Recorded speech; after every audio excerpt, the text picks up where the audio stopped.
ব্যস্ত দিনে অনেক কাজের ফাঁকে কিভাবে ঝটপট গরুর মাংস রান্না করতে পারবে তাই দেখাবো আজকের ভিডিওতে। চলো রেসিপিটি শুরু করা যাক।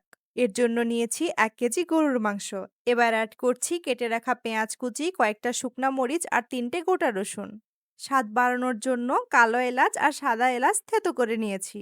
অ্যাড করছি দারচিনি, জয়িত্রী, হলুদ গুঁড়ো, স্বাদমতো লবণ।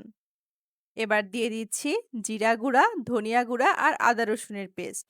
রঙের জন্য কাশ্মীরি লঙ্কা গুঁড়ো দিয়ে পরিমাণ মতো তেল দিয়ে ভালোভাবে মাখিয়ে নিব। মাখানো হয়ে গেলে 10 মিনিটের জন্য মেরিনেশনে রাখবো। মেরিনেশনের পর ঢাকনা দিয়ে ঢেকে তুলে দিব চুলায়।